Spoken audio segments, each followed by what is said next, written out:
Welcome back to my YouTube channel বাইলু শেখো। আমি শেখ নওয়াজ হোসেন। আজকে কথা বলবো কোন কলেজগুলো পরপর তোমরা সিলেক্ট করবে তোমাদের চয়েস ফিলিংয়ের সময়। বহু গার্জেন, বহু স্টুডেন্ট আরজি করে ঘটনা হওয়ার পর থেকে বহু জিনিস নিয়ে চিন্তিত, কোথায় একাডেমিক্স ভালো, কোথায় কীরকমভাবে।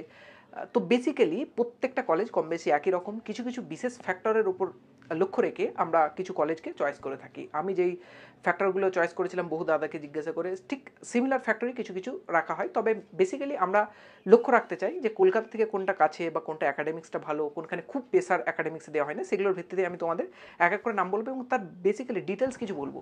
এক নম্বর জিনিস কোথায় লোকেটেড, দু নম্বর জিনিস কত সালে প্রতিষ্ঠিত হয়েছিল, তিন নম্বর জিনিস এই কলেজের র্যাঙ্কিং কেমন, চার নম্বর জিনিস এই কলেজে বিগত বছরের কাট অফ কেমন ছিল, পঞ্চম নাম্বার যে জিনিসটা আমি বলবো সেটা হলো এই কলেজগুলোর সিট ক্যাপাসিটি কীরকম। তার ভিত্তিতে আমি প্রত্যেকটা কলেজ নিয়ে অল্প অল্প করে ডিসকাস করার চেষ্টা করব। প্রথম যে 15টা কলেজ আছে বিস্তারিত ডিসকাস করবো, তারপর ওগুলো অল্প অল্প ডিসকাস করবো।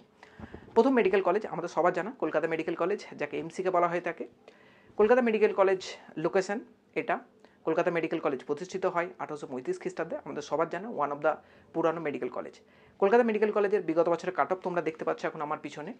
কলকাতা মেডিকেল কলেজ হোস্টেল থেকে শুরু করে সব কিছুই দুর্দান্ত। বর্তমানে একটা নতুন হোস্টেল হয়েছে, বয়েজ হোস্টেল, যেখানে সবাই থাকতে পারে, সেই সঙ্গে গার্লস হোস্টেল শিফটিংয়ের কথা চলছে আমার বন্ধুদের কাছ থেকে আমি শুনেছিলাম। তো সেই জন্য কলকাতা মেডিকেল কলেজ যে কোনো দিক থেকে দুর্দান্ত। এর সঙ্গে কিছু কিছু কন্ট্রোভার্সি হয়। আমাদের সেকেন্ড মেডিকেল কলেজ সেটা হলো আইপিজিএমআর, যাকে এসএসকেএম বলা হয়ে থাকে। এই মেডিকেল কলেজ চিকিৎসার দিক থেকে তো দুর্দান্ত, সেটা আমাদের সবারই জানা। একাডেমিক দিক থেকে খুব ভালো। হোস্টেলের ক্যাপাসিটি বলতে গেলে বেটার, বাট নট হচ্ছে মানে এমসিকের থেকে অতটাও বেশি বেটার নয়, কারণ এদের রুমগুলো আমি গিয়ে দেখেছি, আমাদের বন্ধুরা থাকে, তো তুলনামূলক অনেকটা ছোট স্পেস থাকে রুমগুলো এবং দুটো করে সিট থাকে।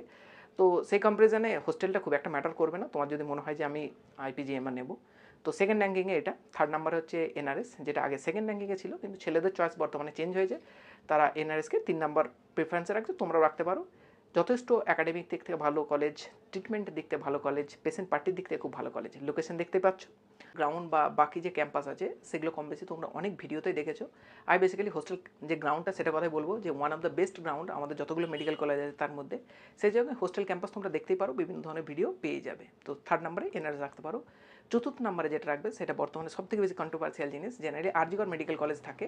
তো কারো প্রিফারেন্স যদি মনে হয় আরজিকর রাখবে, রাখবে অবশ্যই। একাডেমিক্সে অনেকটা এক্সেলেন্স, অনেক পুরানো মেডিকেল কলেজ, সেই সঙ্গে এর লোকেশনটাও কলকাতাতে খুব ভালো জায়গায়। তো আরজিকর রাখলে রাখতেই পারো, না রাখার কিছুই নেই। তারপর আছে সিএনএমসি, 5 নম্বর মেডিকেল কলেজ হলো সিএনএমসি, অর্থাৎ কলকাতা ন্যাশনাল মেডিকেল কলেজ। যথেষ্ট ভালো লোকেশান, এর র্যাঙ্কিং বা এর পেশেন্ট ফ্লো সব কিছুই ওয়ান অফ দ্য বেস্ট, কেন কলকাতার মধ্যে মেডিকেল কলেজ। এরপর 6 নম্বরে যে মেডিকেল কলেজটা, এটা নিয়ে বিভিন্ন মানুষের কন্ট্রোভার্সি থাকে। কেউ সাগর দত্তকে 6 নম্বরে রাখে, কেউ বর্ধমান মেডিকেল কলেজকে রাখে। তোমাদের যেমন ইচ্ছে যাবে তোমরা সেরকম রাখতে পারো, কারণ সাগর দত্ত তুলনামূলক বর্ধমানের থেকে অনেকটা নতুন কলেজ, সেই রকমভাবে ফ্যাসিলিটিও খুব বেশি নেই ওদের, না গ্রাউন্ড খুব ভালো আছে, না হোস্টেল ক্যাম্পাস খুব বড়, পেশেন্ট ফ্লো সেই তুলনায় খুব কম। তো সেই তুলনায় তোমরা এটা নিজেদের মধ্যে ডিসকাস করে রাখতে পারো, বর্তমানে আগে নাহলে পরে রাখতে পারো। তো 6 নম্বর আসছে সাগর দত্ত অথবা বর্ধমান মেডিকেল কলেজ, 7 নম্বর আসছে ওই দুটোরই অল্টারনেটিভ। 8 নম্বর আসছে আমার মেডিকেল কলেজ, কলেজ অফ মেডিসিনের জেএনএম হসপিটাল কল্যাণী। অনেকজনের এটা নিয়ে বহু ডাউট আছে, আমি একটু ক্লিয়ার করে দিই। সবাই বলে কল্যাণী এমস হয়ে গেছে, কলেজ অফ মেডিসিনে কি এখন কি গেলে কি উপকৃত হবে। একটা কথা বাস্তব বলে দিই, কল্যাণী এমস চালু হয়েছে, বাট সব ডিপার্টমেন্ট এখনো চালু হয়নি। বহু পেশেন্ট আজও আমরা এমার্জেন্সিতে গেলে দেখতে পাই কল্যাণী এমস থেকে রেফার করে পাঠিয়ে দেওয়া হয় কোথায়, আমাদের কলেজে, college of medicine GNM hospital.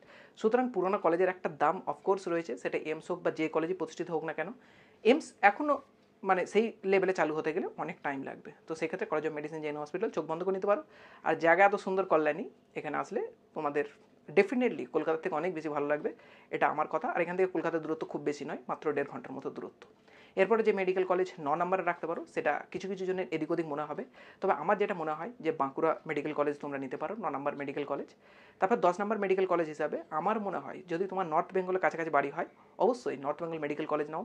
পরিবেশের দিক থেকে দুর্দান্ত মেডিকেল কলেজ এবং খুব সুন্দর জায়গায়, একাডেমিক দিক থেকেও ভালো, পেশেন্ট ফ্লোর দিক থেকেও ভালো, one of the main medical college বলতে পারো নর্থের। যদিও অনেকগুলো হয়েছে, কিন্তু নর্থের ওয়ান অফ দ্য হচ্ছে মেজর মেডিকেল কলেজ এবং মেন মেডিকেল কলেজ, সুতরাং এনবিএমসি নিতে পারো। এরপর যে মেডিকেল কলেজটা তোমরা নিতে পারো নর্থ বেঙ্গলের পর, সেটা হলো ASI Joka. ASI Joka one of the best কলকাতার মেডিকেল কলেজ, এখানে খরচা খুব একটা বেশি হয় না, ইএসআই কার্ড থাকলে তো একদমই খরচা নেই। এএসআই জোকা কিন্তু তোমরা নিতে পারো, এটা আমার হিসাবে 11 নম্বর মেডিকেল কলেজ হিসাবে পড়বে।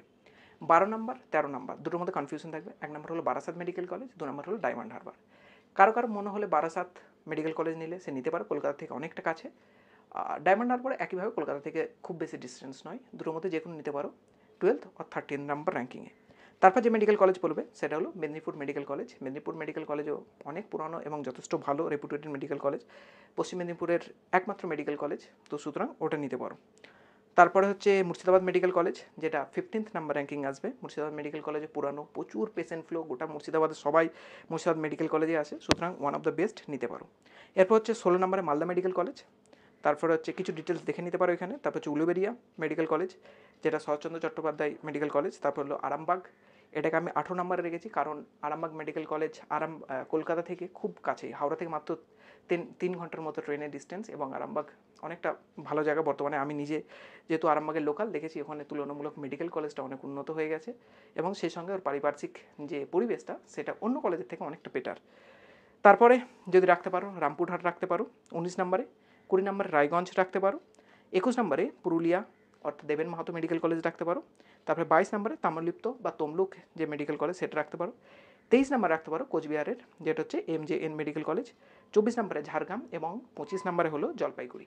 এগুলো সম্পর্কে কিছু কিছু অল্প ডিটেলস আমি ভিডিওর সঙ্গে সঙ্গে চালিয়েছি, দেখতে পেয়েছো।